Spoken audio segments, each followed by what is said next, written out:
नमस्कार बच्चों, हम मधु कांकरिया द्वारा रचित साना साना हाथ जोड़ी यात्रा वृत्तांत का अध्ययन कर रहे थे और पिछली वीडियो में हमने पढ़ा कि लेखिका ने इस यात्रा वृत्तांत में अपनी सिक्किम यात्रा का बहुत ही सुंदर चित्रण किया है।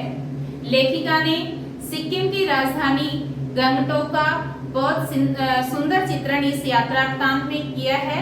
उन्होंने गंगटोक को मेहनत कश बादशाहों का शहर कहा है। पिछली वीडियो में हमने उनकी गंगटोक से युमथांग तक की यात्रा के बारे में अध्ययन किया और इस वीडियो में हम युमथांग से लायुंग तक की लेखिका की यात्रा का अध्ययन करेंगे।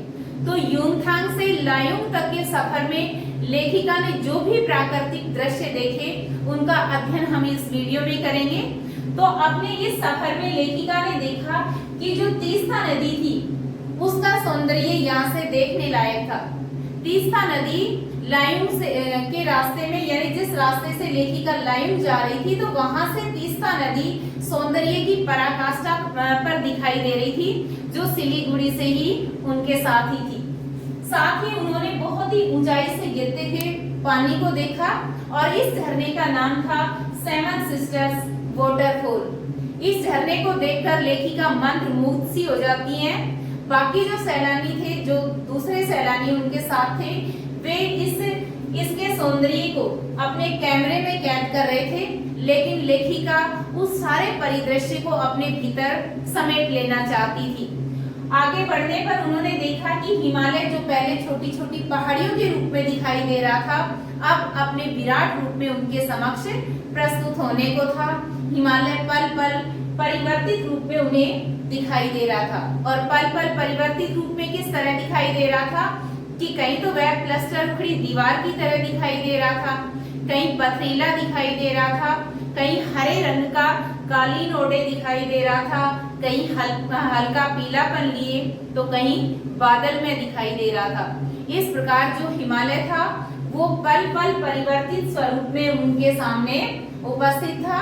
लेखिका ने हिमालय को मेरे नगपति मेरे विशाल कह करके सलामी दी। जैसे ही वे आगे बढ़ते हैं तो वे देखती हैं कि कुछ पहाड़ी औरतें वहां पर पत्थर तोड़ने का कार्य कर रही थी, जहां पर हर तरफ इतना प्राकृतिक सौंदर्य बिखरा हुआ है जो कि किसी जन्नत से कम नहीं है। और ऐसे प्राकृतिक सौंदर्य में पहाड़ी औरतों को पत्थर तोड़ते हुए देख करके लेखिका स्तंभित रह जाती हैं। उन्हें गहरा धक्का लगता है, ठेस पहुंचती है कि इतने असीम सौंदर्य में भी ये जो औरतें हैं ये पत्थर तोड़ने का काम कर रही हैं। इसके बारे में उन्होंने बीआरओ के एक कर्मचारी से पूछा और उस कर्मचारी के द्वारा लेखिका को बताया गया कि जिन रास्तों से होकर आप हिम शिखरों से टक्कर लेने जा रही हैं, उन रास्तों को ये पहाड़ी ने चौड़ा बना रही हैं। तो उनको, यानी कि उन पहाड़ी औरतों को इस तरह जोखिमपूर्ण और ऐसा मेहनत भरा कार्य करते देखकर लेखिका को काफी ठेस पहुंचती है। तो हम लेखिका की इस वीडियो में हम लेखिका की युमथांग से लायुंग तक की यात्रा का अध्ययन करेंगे, जो कि इस प्रकार है। तो मैं मौन थी, किसी ऋषि की तरह शांत थी। मैं चाहती थी कि इस परिदृश्य को अपने भीतर भर लूं, पर मेरे अंदर कुछ बूंद बूंद पिघलने लगा था। जीप की खिड़की से मुंडकी निकाल निकाल कर कभी मैं आसमान को छूते उन पर्वतों के शिखर को देखती, तो कभी ऊपर से दूध की धार की भांति झरझर गिरते जलप्रपातों को, और कभी नीचे चिकने चिकने गुलाबी पत्थरों के बीच इठला इठला कर बहती चांदी की तरह कौंध मारती बनी ठनी तीस्ता नदी को। सिलीगुड़ी से ही हमारे साथ थी यह प्यारी तीस्ता, पर यहाँ इसका सौंदर्य पराकाष्ठा पर था। इतनी खूबसूरत नदी मैंने पहली बार ही देखी थी। मैं रोमांचित थी, पुलकित थी, चिड़िया के पंखों की तरह हल्की फुल्की थी। यानी जो प्राकृतिक दृश्य लेखिका ने देखे अपने लायुंग तक के सफर में, उनको देख करके वह रोमांचित हो उठती है। दूसरे जो सैलानी होते हैं वे उस सारे परिदृश्य को अपने कैमरे में कैद करने लगते हैं, लेकिन लेखिका मंत्र मुग्ध सी उस सारे परिदृश्य को अपने भीतर समेट लेना चाहती है। वह कभी बादल में आकाश को देखती है, कभी पर्वतों को देखती है, कभी ऊपर से गिरते हुए जल प्रपातों को, तो कभी इठला इठला कर बहती तीस्ता नदी को। तीस्ता नदी का सौंदर्य यहाँ पर अपनी पराकाष्ठा पर था और लेखिका ने कहा है कि इतनी सुंदर नदी मैंने पहले कभी नहीं देखी है। मेरे नगपति मेरे विशाल, मैंने हिमालय को सलामी देनी ही चाहिए कि तभी जीप एक जगह रुकी। खूब ऊंचाई से पूरे वेग के साथ ऊपर शिखरों के भी शिखर से गिरता फेन उगलता झरना, जिसका नाम था सेवन सिस्टर्स वाटरफॉल। फ्लैश चमकने लगे। सब सैलानी इन खूबसूरत लम्हों की रंगत को अपने कैमरों में कैद करने में मशगूल थे। मशगूल थे का मतलब है व्यस्त थे। यानी जैसे लेखिका ने हिमालय को मेरे नगपति मेरे विशाल कहकर सलामी देनी चाहिए, उसी समय लेखिका ने देखा कि बहुत ही ऊंचाई से कोई झरना गिर रहा है और उसका नाम था सेवन सिस्टर्स वाटरफॉल। सारे जो सैलानी थे वे उस परिदृश्य को अपने कैमरे में कैद कर रहे थे, लेकिन लेखिका यहाँ भी मंत्र मुग्ध सी उस सारे परिदृश्य को अपने भीतर समेट रही थी। आदिम युग के किसी अभिशप्त राजकुमारी सी मैं नीचे बिखरे उन भारी भरकम पत्थरों पर बैठ झरने के संगीत के साथ ही आत्मा का संगीत भी सुनने लगी। थोड़ी देर बाद ही बहती जलधारा में पांव डुबोया तो अंदर तक भीग गई। मन काव्यमय हो उठा और सत्य और सौंदर्य को छूने लगा। जीवन की अनंतता का प्रतीक था वह झरना। उन अद्भुत अनूठे क्षणों में मुझे जीवन की शक्ति का एहसास हो रहा था।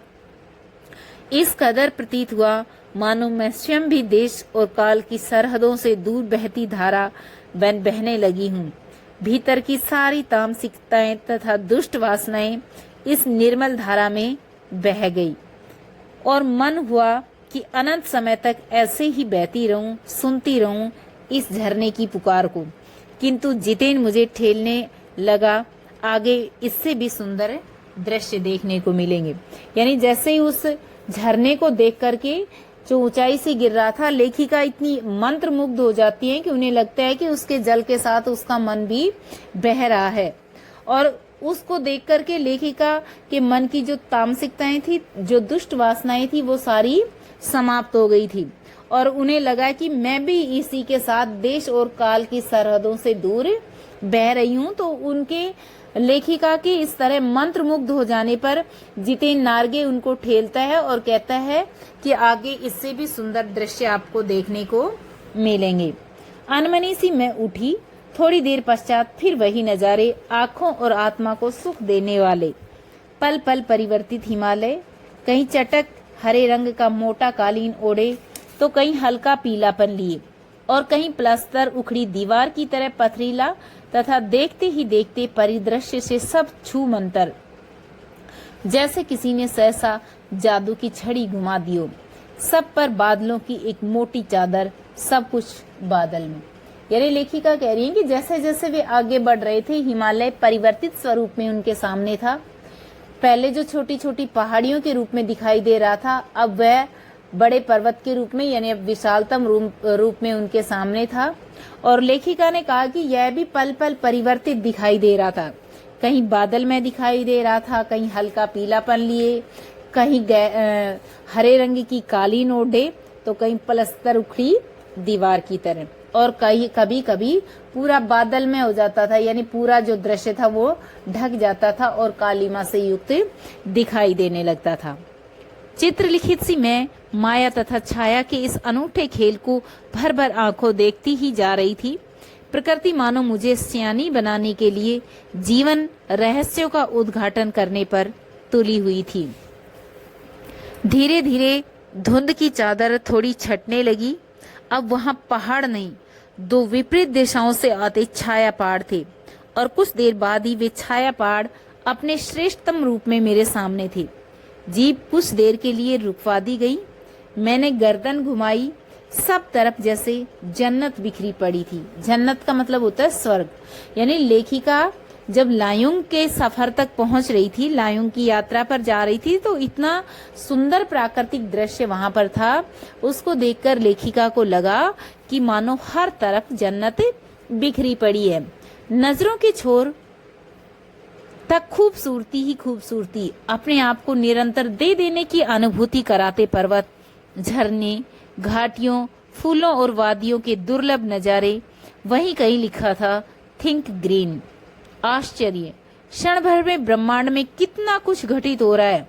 सतत प्रवाहमान झरने, नीचे वेग से बहती हुई तीस्ता नदी, सामने उठती धुंध, ऊपर मंडराते छोटे बड़े आवारा बादल, मध्यम मध्यम हवा में हिलोरे लेते प्रियता और रोडोडेंड्रा के फूल, सब अपनी लय, ताल तथा प्रवाह में बहते हुए।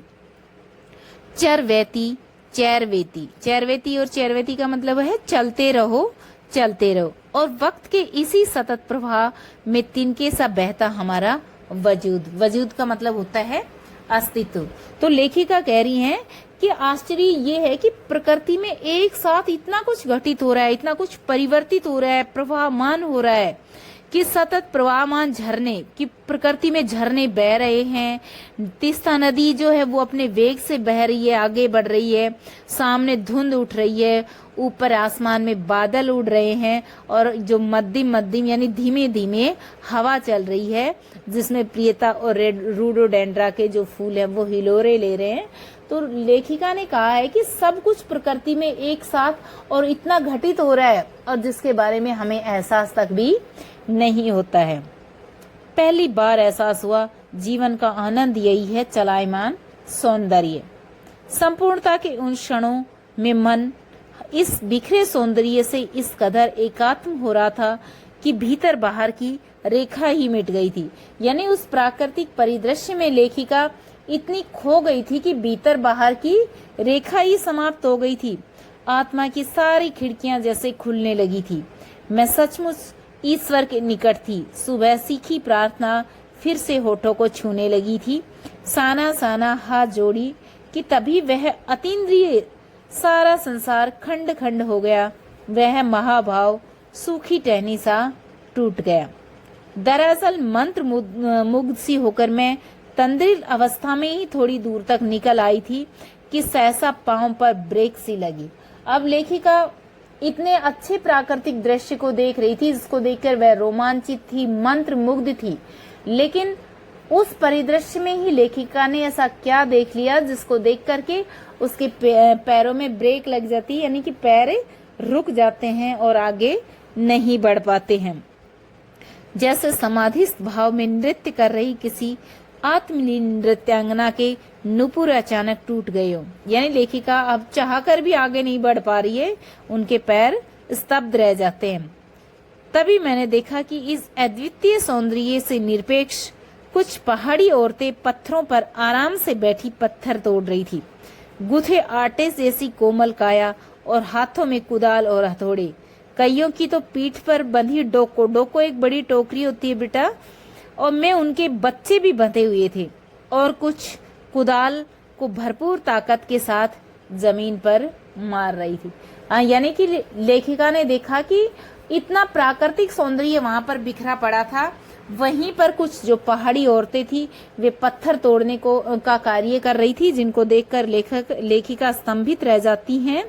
और वो देखती हैं कि जहाँ पर इतना प्राकृतिक सौंदर्य बिखरा पड़ा है, वहां पर गुथे आटे जैसी कोमल शरीर वाली ये युवतियां जो हाथों में कुदाल और हथौड़े लेकर के पत्थर तोड़ रही हैं। कुछ के साथ तो उनके बच्चे भी उनकी पीठ से बंधी हुई टोकरी में मौजूद थे।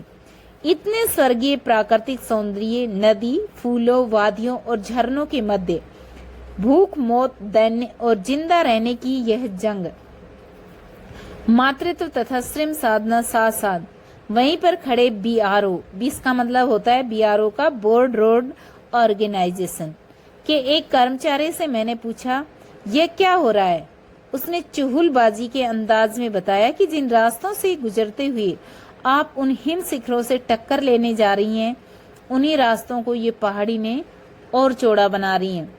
यानी कि जब लेखिका ने बीआरओ के किसी कर्मचारी से पूछा कि भाई ये सब क्या है, इतना प्राकृतिक सौंदर्य है और इसमें ये औरतें ये क्या कर रही हैं, तो वह उनको बताता है कि जहां या जिन रास्तों से आप हिम शिखरों से टक्कर लेने जा रही हो, ये पहाड़ी ने उन्हीं रास्तों को चौड़ा बना रही हैं। बड़ा खतरनाक कार्य होगा यह, तो मेरे मुंह से अकस्मात निकला। वह संजीदा हो गया। संजीदा का मतलब होता है गंभीर।